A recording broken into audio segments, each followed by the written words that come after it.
दाऊद दाऊद दाऊद, मैं एक नन्हा सा फरिश्ता हूँ। मैं स्कूल जाता हूँ, मैं सबकी मदद भी करता हूँ। दाऊद दाऊद दाऊद, मैं एक नन्हा सा फरिश्ता हूँ। मैं कहानियाँ भी सुनता हूँ और इनसे नई नई बातें भी सीखता हूँ।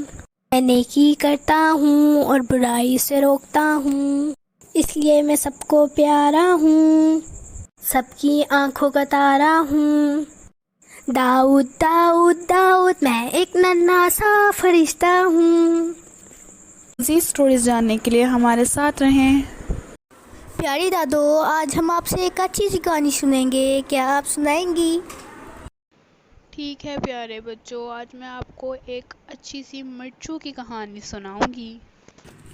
प्यारे बच्चों, एक दफ़ा का ज़िक्र है कि दूर जंगलों में एक छोटे सी झोंपड़ी में दो मियाँ बीवी रहा करते थे।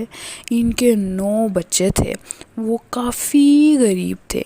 इनके जो 8 बेटे थे वो तो बिल्कुल आम लोगों की तरह थे, मगर इनका सबसे छोटा बेटा बिल्कुल मुख्तलिफ था, क्योंकि वो एक सफ़ेद मिर्च के दाने जितना था। वो इतना छोटा सा था।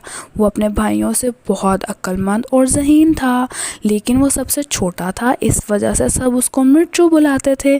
गरीब आदमी घने जंगलों में लकड़ियाँ काट कर अपना और अपने बच्चों का गुजारा करता था, मगर अक्सर रात को उनके पास खाने के लिए कुछ भी ना होता और उन गरीब बच्चों को और उसके माँ बाप को खाली पेट भूखा सोना पड़ता। और अब उसकी बीवी और जो उसके 9 बच्चे थे उनके लिए खाना नहीं होता था, तो लखड़ारा और उसकी बीवी अक्सर परेशान रहते थे कि हम अपने बच्चों को खाना कहाँ से दें। इसीलिए मिर्चू के माँ बाप परेशान रहने लगे कि हम तो गरीब हैं और हमारे बच्चे बड़े हो रहे हैं, इनको खाने की ज़रूरत है, तो हम इनको खाना कहाँ से दें। यही सोच के एक दिन मियाँ बीवी ने, मिर्चू के मम्मा पापा ने एक प्लान बनाया।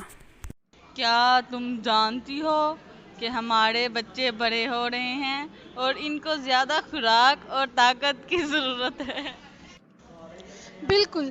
मैं भी अक्सर इसी बारे में सोचकर बेचैन होती हूँ कि हम इनकी ज़रूरियात कैसे पूरे करेंगे ताकि वो सेहतमंद और तवाना रह सके।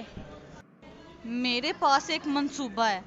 क्यों ना हम अपने बच्चों को जंगल में छोड़ आएं। हो सकता है कोई नेक और अमीर इंसान इन्हें अपने साथ ले जाए और वो एक अच्छी और खुशगवार ज़िंदगी बसर कर सकें। हाँ, मुझे आपका मंसूबा पसंद आया है। हम कल सुबह जंगल में जाएंगे और अपने बच्चों को वहीं छोड़ आएंगे। लेकिन हम अपने बच्चों के बगैर कैसे रहेंगे? हमें अपने बच्चों के बेहतर मुस्तकबिल के लिए ये फ़ैसला करना ही होगा। मिर्चू ने अपने मम्मा पापा की सारी बातों को छुपकर सुन लिया था, क्योंकि वो सबसे छोटा था, इसलिए वो किसी को नज़र नहीं आया। अपने मम्मा पापा की ये सारी बातें सुनकर मिर्चू बहुत उदास हुआ और रात भर सोचने लगा कि अब वो क्या करे। लेकिन उसकी समझ में कुछ नहीं आया। सुबह जब मिर्चू की मम्मा ने सबको कहा कि चलो बच्चों जंगल में जाने की, मिर्चू की मम्मा ने कहा चलो जंगल में चलने की तैयारी करो। जब वो सब जाने लगे तो मिर्चू सबसे छोटा था, इसलिए वो घर से बाहर चला गया और एक थैली में ढेर सारे पत्थर इकट्ठे कर लिए। इसके बाद मिर्चू और इसके घर वाले जंगल की तरफ चल पड़े। मिर्चू ने जो पत्थर इकट्ठे किए थे वो रास्ते में छोटे छोटे करके उसने वो पत्थर रास्ते में फेंकने शुरू कर दिए और इस तरह वो जंगल में पहुंच गए। जंगल में पहुंचकर मिर्चू के भाइयों ने मज़े मज़े के फल खाने के लिए दूर जंगल में निकल गए। मिर्चू के मामा पापा ने जब ये देखा कि उनके बच्चे फल खा रहे हैं और वो अपने फल खाने में मसरूफ़ हैं, तो इस बात का उन्होंने फ़ायदा उठाया और वो अपने बच्चों को जंगल में छोड़कर जल्दी से घर वापस आ गए। मिर्चू और इसके भाई इतने मसरूफ़ थे फल खाने में कि इनको पता ही नहीं चला कि कब इनके मम्मा पापा घर चले गए। लेकिन जैसे ही रात हुई ये सब डर गए और ज़ोर ज़ोर से अपने मम्मा पापा को आवाज़ें देने लगे। कुछ रोने लगे और कुछ आवाज़ें देने लगे। इधर जब लकड़हारा और इसकी बीवी अपने घर आए तो इन्होंने देखा कि इनका एक रिश्तेदार आया हुआ है।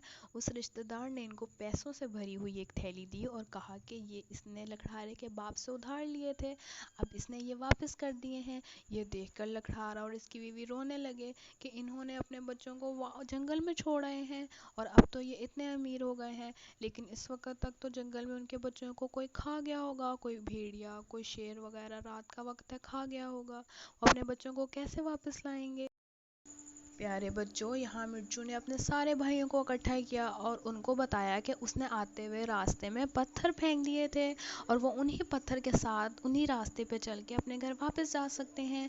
प्यारे भाइयों, मेरे साथ पीछे चलो। उसके भाई उसकी ये बात मानने के लिए तैयार ना हुए, क्योंकि वो कहने लगे कि मिर्चू तो सबसे छोटा है, इसको क्या पता। लेकिन फिर भी वो मिर्चू के कहने पे उसके पीछे पीछे उसके साथ चलने लगे। मिर्चू के भाई मिर्चू के पीछे पीछे जहाँ मिर्चू ने पत्थर फेंके थे वहाँ चल पड़े उसके पीछे पीछे। आखिर मिर्चू और इसके भाई घर तक पहुँच गए। मिर्चू के माँ बाप ने इन्हें देखा तो बहुत खुश हुए, इन्हें गले से लगा लिया और रोने लगे। इनसे माफ़ी मांगी और कहा कि अब हम बहुत अमीर हो गए, हम मिलजुल कर रहेंगे और खुशगवार ज़िंदगी गुजारेंगे। और यूं मिर्चू की अक्लमंदी की वजह से सारे बहन भाई सही सलामत घर पहुँच गए।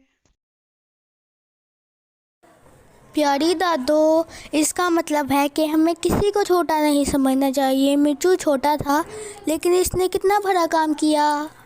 हाँ प्यारे बच्चों, हमें किसी को छोटा नहीं समझना चाहिए। आप लोगों को कहानी पसंद आई बच्चों? चलो अब सो जाओ। Good night.